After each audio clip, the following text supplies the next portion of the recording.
Sadvaitam Savdutam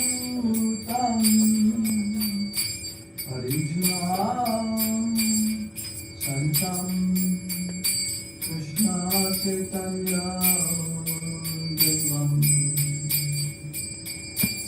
Shri Radha Krishna Padam Saharanam Lalitam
Chaitanya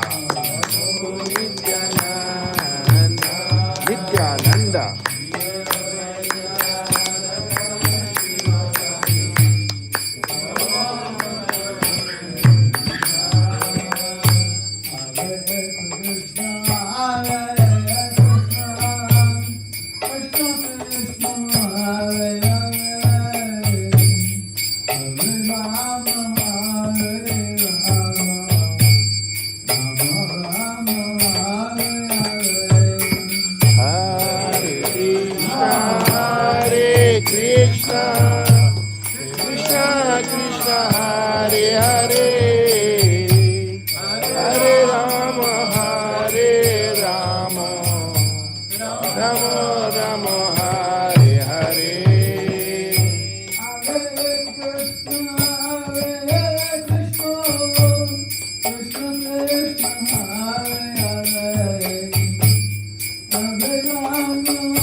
Hare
Shri Radha Govinda ki jai. Jai.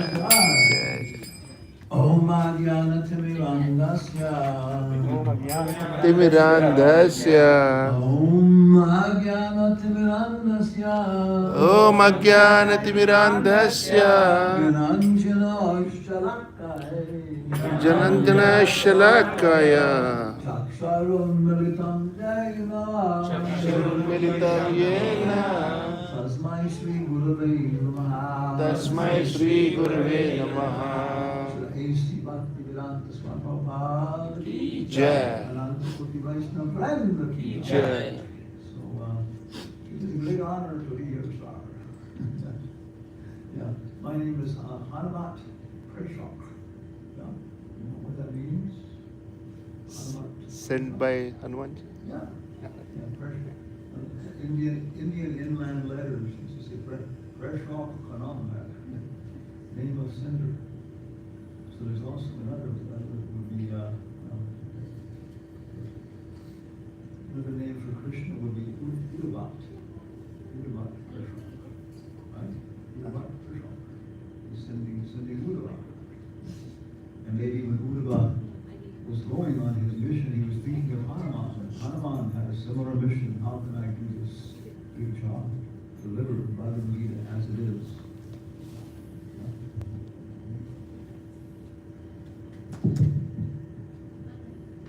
Hare Krishna.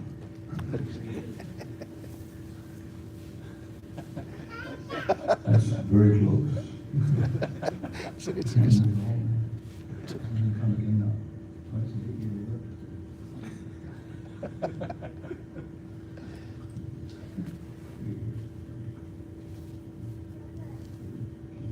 Okay, so we have we're going to talk about Bhagavad Gita today.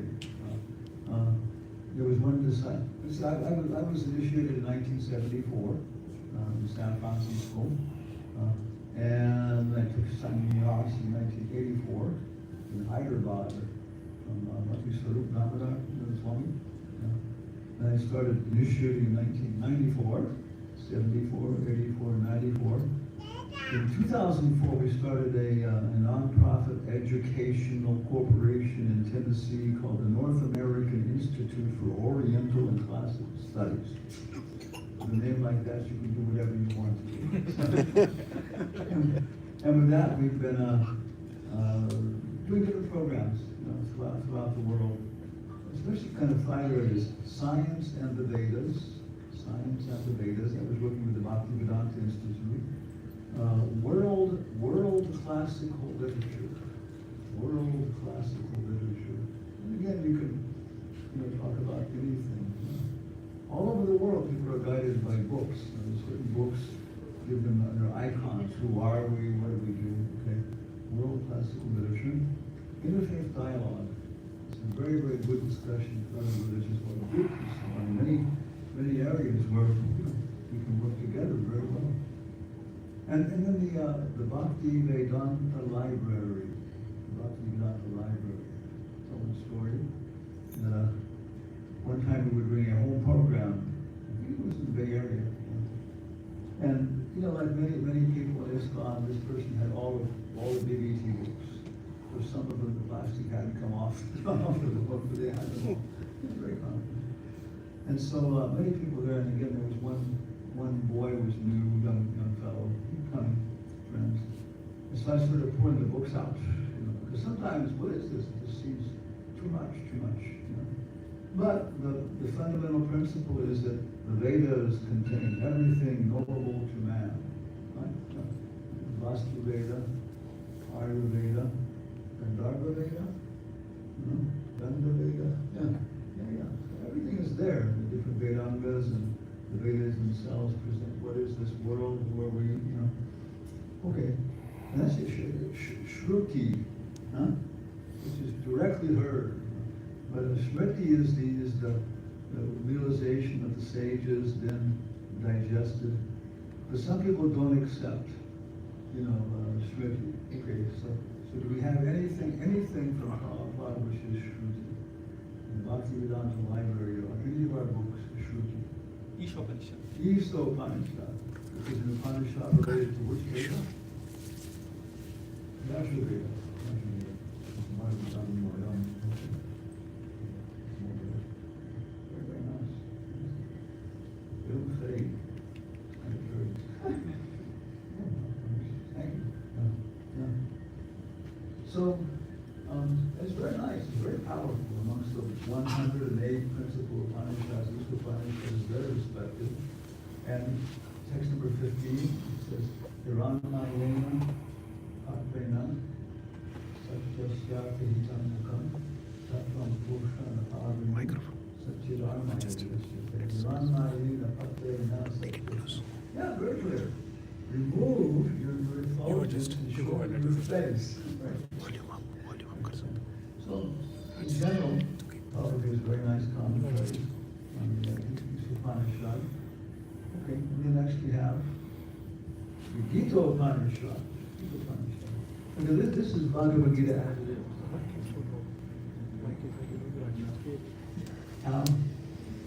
How thick is the Bhagavad Gita? Maybe about that thick. Give this to Devanagari, no? Yeah, yeah. So everything else, there's a lot more to it. There's translation, transliteration, word-by-word meanings, and then the purports, which are coming parampara. Then the back, there's an index. And the index is very big. So if you ever use it, you're paying for it, you might as well use it. You know, an index of verses, and the first verses. So it's a very complete book, very scholarly.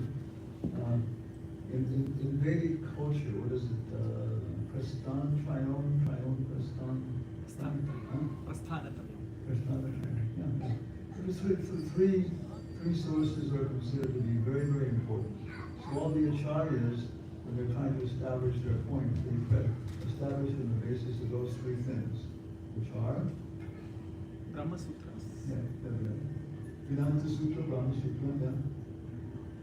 Upanishads, and Bhagavad Gita. Yeah, the Shankaracharya commentary on Bhagavad Gita. Yeah. Yes. Very nice, very nice. Very beautiful.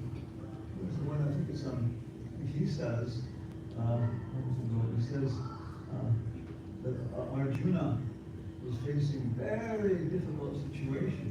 And it was a river. He had to cross the river, and had very, very high banks. And once you fell in this river, you couldn't get out. And the water was just roaring forward like that, powerful. And then there were great crocodiles and alligators and so on. How big is a great white shark? If there was one in this room right now, how big would he be? He would take up most of this room like this. Yeah, she says, quite exciting. So, the great roaring waters, all these things was Drona, with how many million men, many millions of qualified soldiers, outnumbered and running down. If you have to fight with one person, okay, but if you have to fight with two, it's difficult. And that was almost the problem. And Drona was also just an expert person organizing everything. So Drona was like the great roaring river. Yeah. And then once you fell in and couldn't get out, that was Bhishma. Bhishma was like, a powerful wall. Prabhupada says in terms of Arjuna, Arjuna was like a fig in front of Bhishma. Yeah. At one point the battle was going on, and it's not stopping, so Yudhishthira and the Pandavas come to Bhishma in the evening and they say, this battle is just going on, and everybody's dying. Everybody's dying. And Yudhishthira says, I decided not to fight anymore unless we can find some way to eliminate you from the battle. Because as long as you're there, it's not going to stop. And Yudhishthira says, you want me to die, Yudhishthira? You want me to die? What can I do? Otherwise it's going to go on and on. He says, all right, there's somebody in your army who can kill me. Who can cause my death. Who is that? Shikandi. Put Shikandi in front of me, I will look away, and then you can kill me. And Yudhishthira says, well, why is that? Who is he? He says, leave me the secret of my death. Leave me the secret of my death. It's a very intense program. The drone is coming down like 40 million people with somebody. And then Bhishma is like this unbreakable wall of force and power. And then there's great ocean-going sharks. And that is Karna. At one point, Duryodhana asked Karna, he said, look, I don't want any flattery, just tell me. Everybody knows this battle is going to come to one thing, a duel between you and Arjuna. Can you defeat Arjuna? And Karna says, I'm faster than he is. I have more control over divine auspices than he does. One more, two, faster. And he says, but when the divine son of Devaki is standing on his chariot, everything becomes very unpredictable. But Duryodhana was so determined he wanted to go ahead. So we have the sharks, we have the river, we have the banks, and then there was a whirlpool which was sucking everybody to their death. And that whirlpool was Duryodhana. Nobody wanted the battle except for Duryodhana. What was Krishna's mission? To eliminate all the extra Kshatriyas who were burdening the earth. She came like that. And who helped him the most in eliminating all these Kshatriyas? Duryodhana. You got them all in one place. No, it wasn't Anukulena. What was the other one? Anukulena. Patikulena. That's the difference between devotional service and service. And so it was incorrect. So Shankara said, this is the situation. It's impossible. But he says, but you became the ferryman, O Krishna, and safely carried your devotee to the other side. So we're facing, anybody got any difficulties like that in life? If you have difficulties, but they're not, Yeah, that's the point. Krishna will take us through all these things.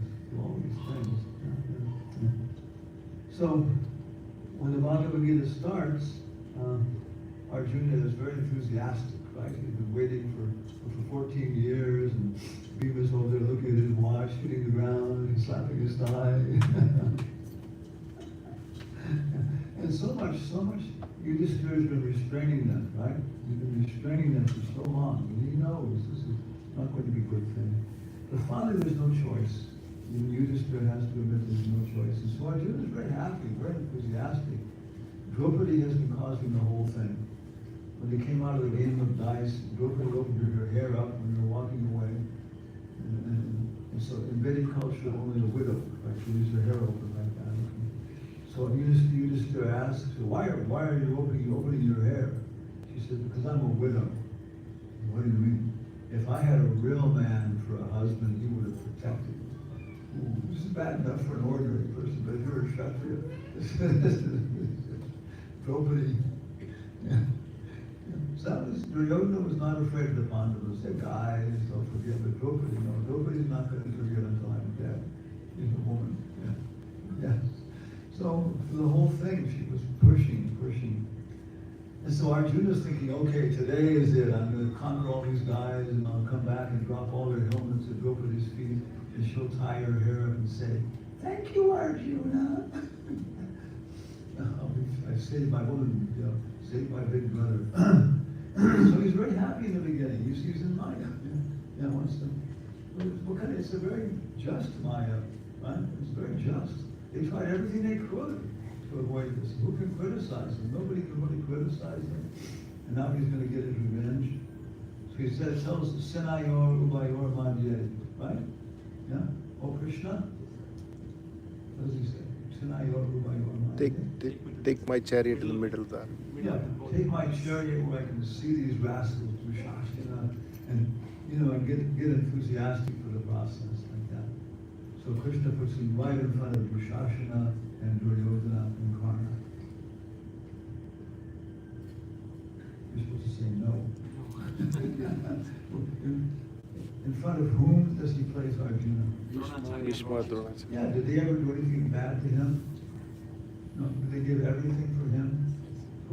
Acharya love more, his own son or Arjuna? Arjuna. And did his son know that? Yes. Yeah. Now so Krishna is becoming Madan Mohan. Madan Mohan, his first guru to take us away from Mohan, illusion, meaning. He says, okay, here they are, great hero. And then yes, Arjuna comes to his senses, and he realizes, wow, I'm going to kill Bhima, I have to kill Bhishma, I have to kill Drona, I have to kill my cousins, I have to kill my nephews. Wow, Krishna, Duryodhana, all these people are so terrible. But Krishna, they're my cousins. It's the most difficult situation. In a civil war, it's the most difficult. Worse than hunger, thirst, or anything else. It's terrible. And in the end, Arjuna tries to solve the thing by quoting Dharma Shastras and so many things, so many resources, so many things like that. But in the end, he's not satisfied. If I fight, it's going to be terrible. And if I walk away, what can I do? Because I'll carry my mind. If Arjuna was here now, how big would he be? That's right. With a very handsome, big mustache and very handsome and everything else and sharp. So he's going to go to the forest and sit there and go, no. He knows he's got this problem in his nature. So basically Arjuna has two choices. Damned if you do, and damned if you don't. So what does he say? No resources in front of you, he says. Sisyas teham, sadimam tvam papanam. Sisyas teham, I'm your disciple, instruct me, I'm surrendered to you. At that point, everybody, all of Duryodhana's followers, just close it up and say, it's over, it's finished. It's like, yeah. When Ravana kidnapped Sita, and when Ram was away, everybody wanted to help her, but they were afraid of Ravana.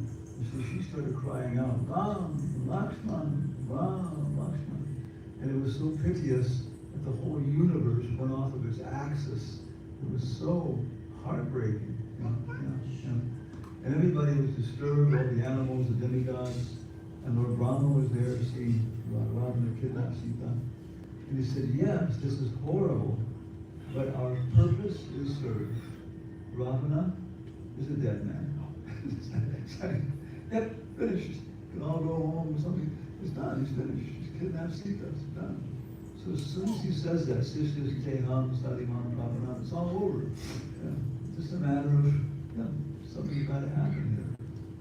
And then Krishna goes through a very emotional dialogue. Father explains that Bhagavad Gita is extremely emotional, very emotional. The result, after this class, you have to kill your grandfather and your teacher. Any questions? Yeah. So many questions, many things like that. First, Krishna explains what is matter, what is the 5 different elements that make up matter in this world. Very nice scientific explanation. Bhumira apono vayu kamano bhave ahankara jnane. Very nice. Well, so clear. And then he explains, that the 3 modes of material nature are making the whole thing operate. Then he explains that we are different than the material nature, the Atma, and each of us is different from each other. Okay. Then he explains that there is a Paramatma, right? Ajopi Shan Anayatma, Ajopi Shan Anayatma. Sarva Karmani, Mani Sarvani Karmani, first time in chapter 3. Mani Sarvani Karmani. I'm different than all the self-realized yogis. So basically Bhagavad Gita talks about what is material nature, what is Jivatma, what is Paramatma. Bhagavad Gita as it is, goes a lot more beyond that. Prabhupada's quoting from Chaitanya Charitamrita and so many things. But Bhagavad Gita is this basic level that we're different than matter, and we're different than each other, and there is a Paramatma who's the oldest, who knows everything, who's everybody's well-wisher, like that. This is quite a level of realization.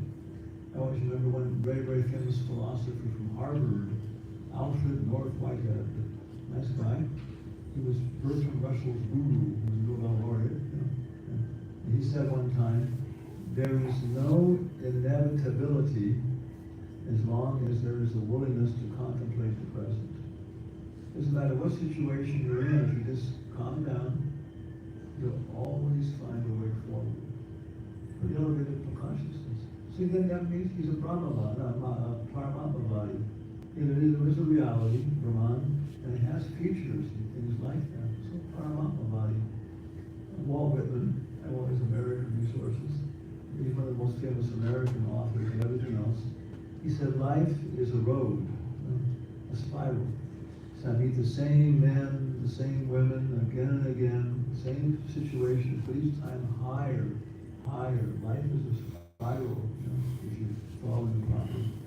He said, where does it go? He said, I don't know, but it goes someplace good.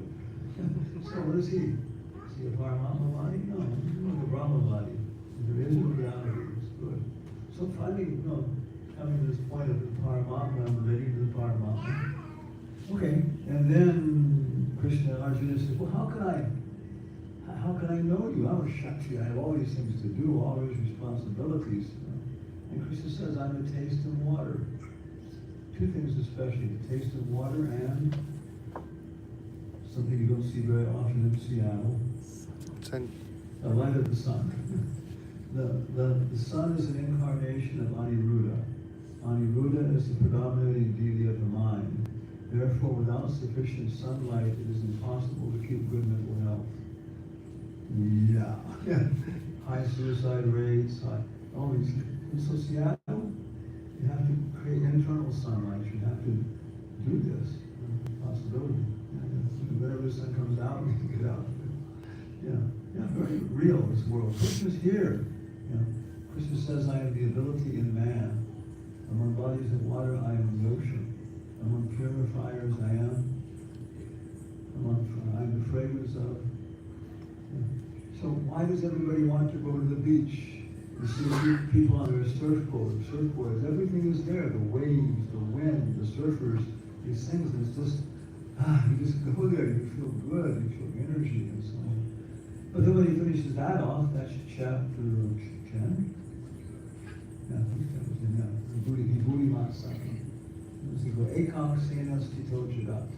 Ekam Senas Tito Jagat. But with one amsa, I can really maintain everything. Everything. Wow, what to speak of the animals, the tigers, the lions, and these things. It became everything. So then in the next chapter, chapter 11, Arjuna says, let me see that. You mentioned that in the last chapter. I want to see how you pervade and maintain everything. And this is a very frightening form, a big form like that. And so Krishna says, well, it's not. It's like somebody comes back from the Vietnam War or something like that, and family has a big barbecue or something, potatoes. And someone says, well, tell us your war stories. He says, no. Come on, you got. All right. He says, Hanta. Oh, buddy. Okay, buddy, you asked for it. So he shows the Virat Rupa. Everything, every place in the universe that exists or could exist, all at one time. And Arjuna's hair stands on end, the blood goes cold in his veins, and his eyeballs bulge. And he says, Kalo Shri, right? Time I am, the destroyer of the world. So I've come to engage. He sees Duryodhana, everybody. He sees all these things. Okay. Yeah, we're going to kill 640 million people. There's going to be a lot of reaction. Are you sure that you are God? Okay, yeah, here it is. Okay. Where's my bow and arrow? Okay, and then Krishna shows a four-armed form. This is more personal. You can do service to a four-armed form. Yeah. And then for one moment he shows one more form. Pamir slipped by. The Father mentions it. Vibhuti Matsaka, Virat Rupa, Chaturvut, Somya Vapu. For one moment he shows a very beautiful human-like form. Yeah, and Father mentions the book. So yeah, Krishna's in the Bhagavad Gita, Vrindavan's in the Bhagavad Gita, but it's, unless you know what you're looking for. Bhagavad Gita is for liberation, connected to the Paramatma. And Pushpava is so much more. The Acharyas. and then Bhagavatam starts, where the Bhagavatam finishes. Historically, Bhagavatam's after the battle. Philosophically, it starts at the next level like that. So such wonderful literature we have. Upanishad from Prabhupada, Bhagavad Gita, Gita Upanishad, and then Srimad Bhagavatam. Srimad Bhagavatam is the heart of the Bhaktivedanta library. And Lord Chaitanya is present, Amala Purana, Krishna himself. And it goes through in Krishna's lotus feet. And each canto is going to higher and higher. So finally the 10th canto is Krishna's face. And Panch Adhyaya Rasila argues, smile. There's 5 chapters. And then his forehead, chapter 11, and his crown is chapter 12, canto 12. So very progressive. And everybody's on a different level of realization. Somebody's coming to Doshwara, let me just, okay, my sister asked me to go to the Hare Krishna temple. If it's not nice, I won't go again. Okay, this is a little preliminary faith, the Doshwara. And the next thing, okay, what nice people. When they're Acharya, he's very not good person. So Doshwara, Sadhu Sangha. Yeah, they're different people. You see them in different religions, everything else. So Doshwara, Sadhu Sangha. Bhajana Kriya, the work of bhajan, formal initiation, taking of everything like that. Bhajana Kriya. By doing that, yeah, the bad habits go away. You stop reading all kinds of stupid stuff. You always standing around, getting up. And Nishta. And from Nishta, Ruchi. When you start to actually get a taste of spiritual life. And Bhagavad Gita, Nishta, Ruchi, Asaktis. The atheists captured one Christian priest, not saint. And they stretched him out over a barbecue, hot coals under him. And after about 10 minutes, he said, I think I'm done on this side. You can probably turn me over now. This is Asaktis. Cut your finger, cut your head, everything else. You just detached. But maybe right now we're totally absorbed in my body. Okay, there is nothing but my body. I follow some ethical and moral principles, and I get a little bit of ethics, moral, Socrates, trying to get that. And gradually, by the process of religion, until, where's my body? I haven't eaten for 3 days. I'm dead. Yeah. So that's all that's happening. Our eyes are covered. We wake up. So Bhagavatam is the heart. Okay. And what is Chaitanya Charitamrita? It's a Srimad Bhagavatam class, right? Lord Chaitanya is showing us and explaining to us how to understand Srimad Bhagavatam. He says you can only understand Srimad Bhagavatam when you become a madman like me. Many madmen in the world. Yeah, but we want to become madmen like Lord Chaitanya. Yeah. And okay, the Krishna book, how is it related to the Bhagavatam? 10th canto. Huh? 10th canto. 10th canto. What is the Bhagavat? How is it related to the Bhagavatam? It's one chapter from the Krishna book. Right? And then we have Bhakti Rasamrita Sindhu, Nectar of Devotion, the complete science. It goes from karma and reactions like that, all the way up to mixtures of improper mixtures of metals. Prabhupada said it's the complete science, the English one's text. Very wonderful. And then Upadeshamrita is like a summary of the Nectar of Devotion. So all this everything relates.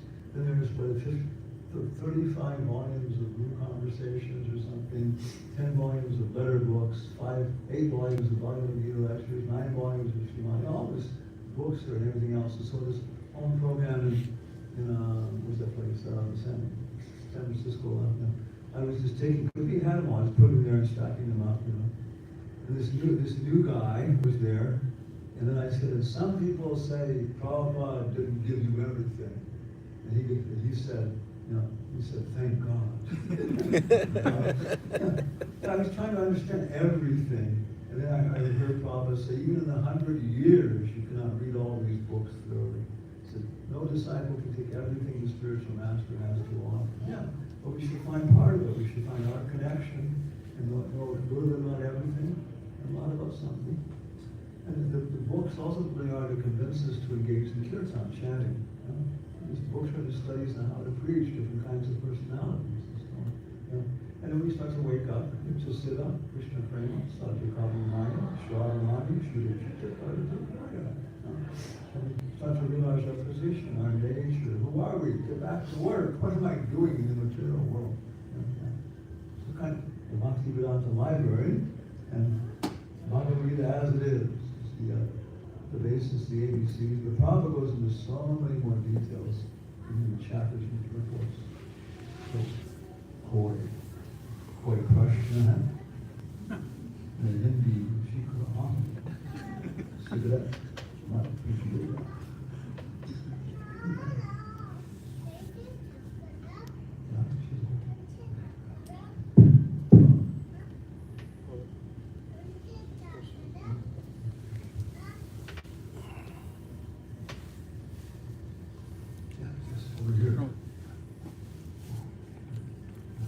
Hare Krishna.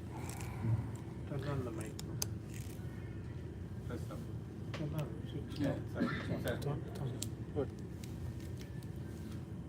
Switch off, Prabhu. Switch off, Prabhu. Switch off. Hare Krishna Maharaj. Maharaj, thank you so much for the class and thank you for being here. We're missing you last many years, your visit. So Maharaj, question is how to balance time management in a family life and devotional life?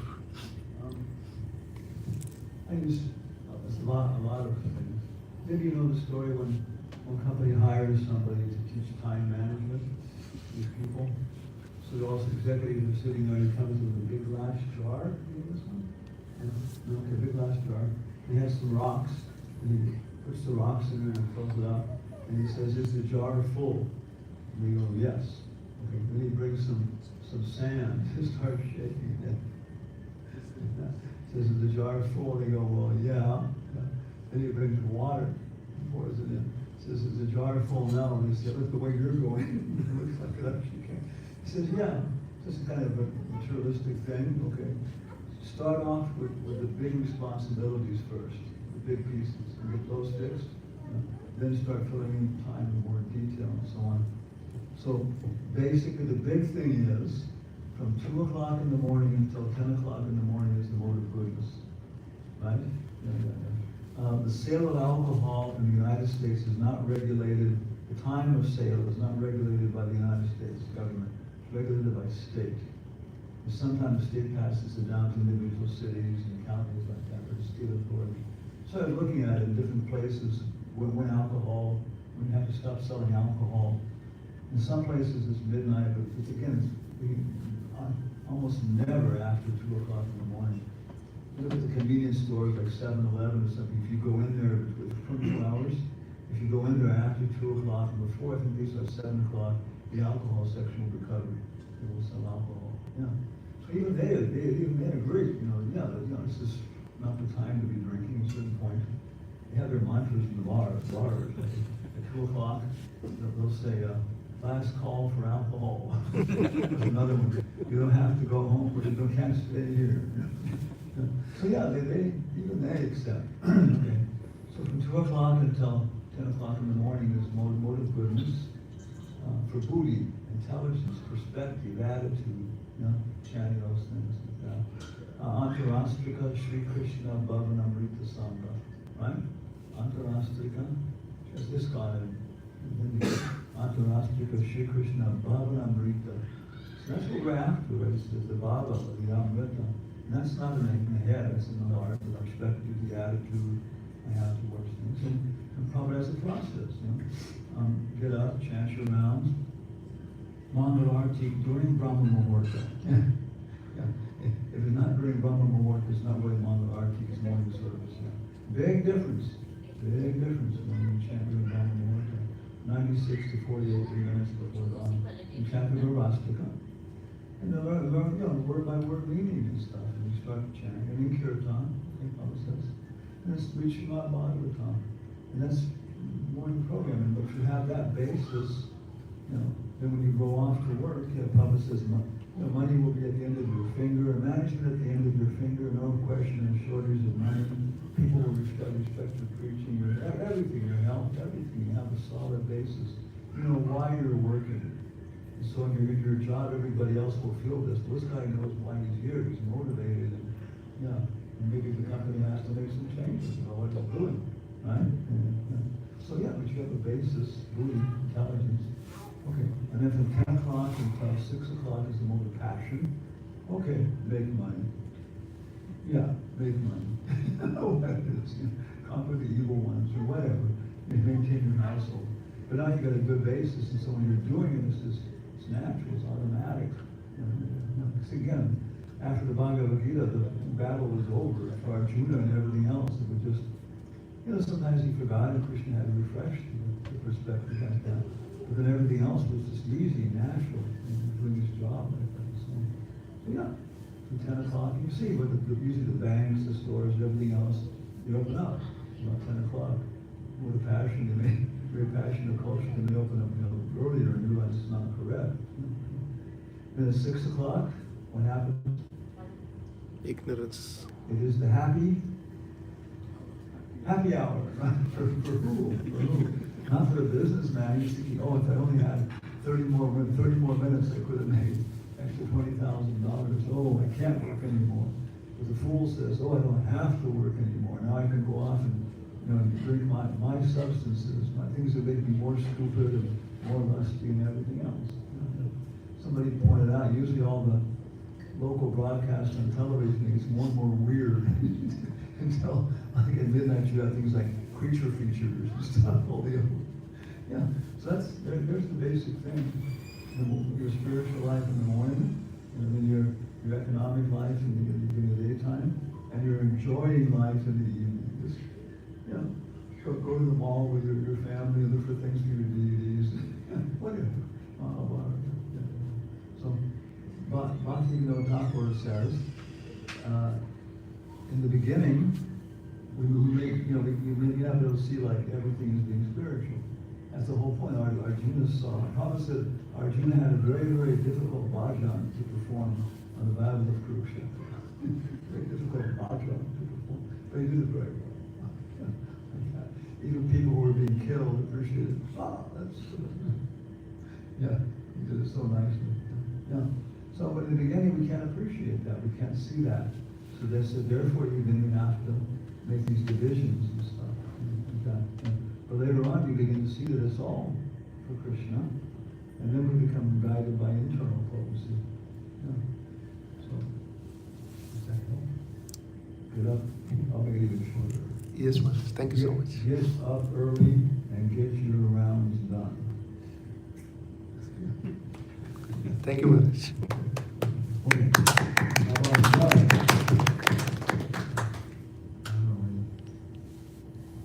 something else? I can go on for 7 days and 7 nights. Damn the first call's whole enough.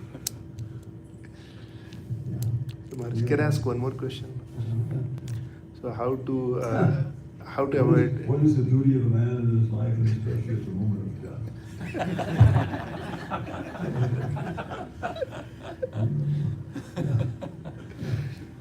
So how to avoid Vaishnava offenses while doing management? How to avoid Vaishnava offenses while doing ISKCON management services? Oh wow. Okay, it's kind of Bhagavad Gita. This is a management service, right? Yeah. It's the same way. The Arjuna people and the people.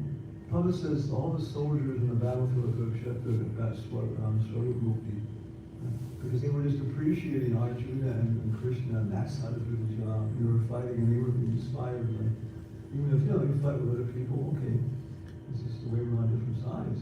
So they have no real commitment in terms of moral problems and this kind of stuff.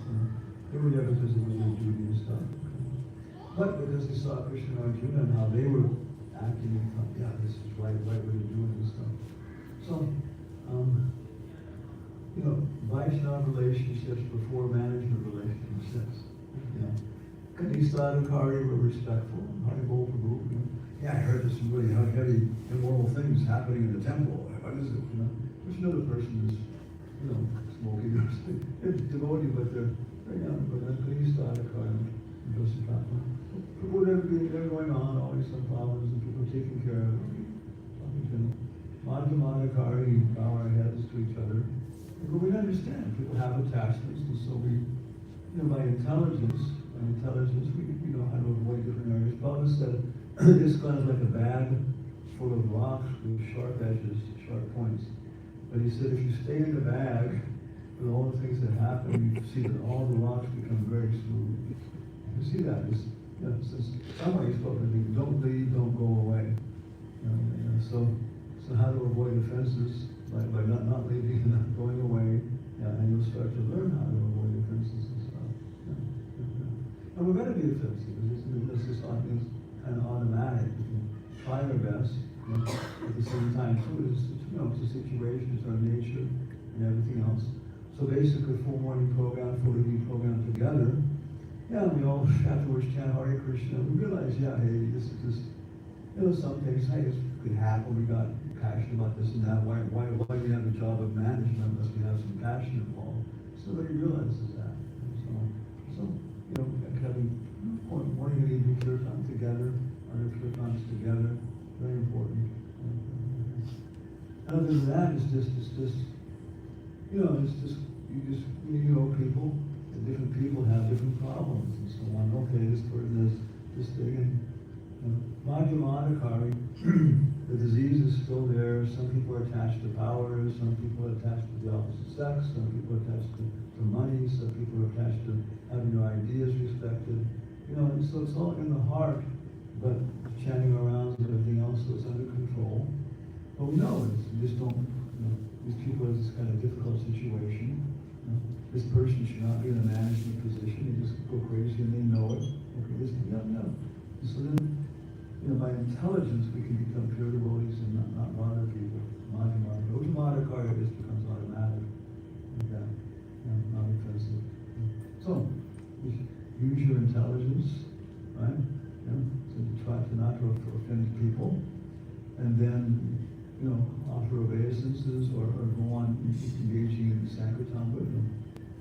Prabhupada said that if you find somebody devotee and you're irritated with them and stuff, and you don't want to feel that, he said, look and see what their service is and help them do their service. And as soon as you do that, automatically it'll make your mind appreciate it. Okay? You go. Thank you so much, I hope I didn't offend anybody.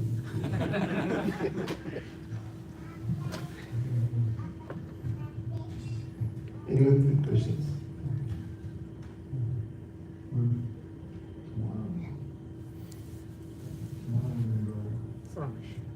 Islamic temple. Purani Mandir. It'll be known as Purani Mandir.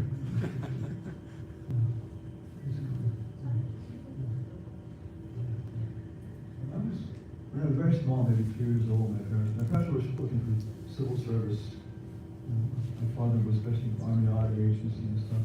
So I moved around a lot. I remember when maybe 3 years old, we lived in Seattle. 3 years old. There was snow then. It was snowing then. Now it's getting hotter. So I grew up in Arizona. My mother was one of the founders there, Prescott. So wherever you grow up, your body tends to happen. You can't live on. So I went, this kind of weather, I get very sick and so on. But I know other people, when they go to the desert and stuff, have to work to get nosebleeds and all this kind of stuff. So we're supposed to stay in the village and live one place, right?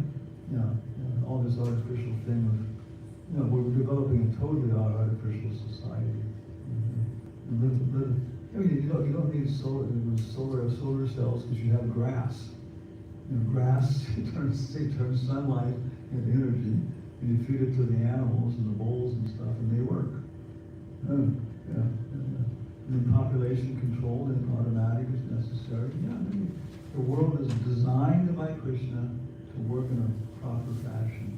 We understand that, and it's very nice, very successful, and it does its job, which is not a permanent place, but it's transit land. You don't want to, permanently set up life in the airport. Yeah, it's a fancy place, for waking up. So, we want to thank everybody for your association. Maybe chat a little more. What your time was. What time is Aarti? They're going to do the Aarti now. Very nice. Balaji Arati ki jai. Hello, thank you very much. Thank you.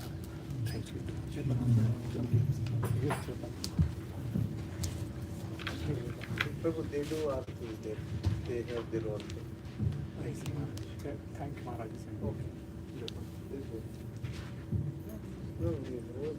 And Vishnu, we would like to thank His Holiness Bhagavad Bishop Maharaj for visiting us, giving us a nice class. He's here for a few days and please try to take his association at the best. Tomorrow we are meeting in the Samavish temple at 7:30. So let's say 3 Hari movies. And Friday, Friday. And Friday is Dilwood.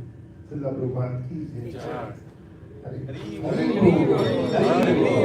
Hari Bol.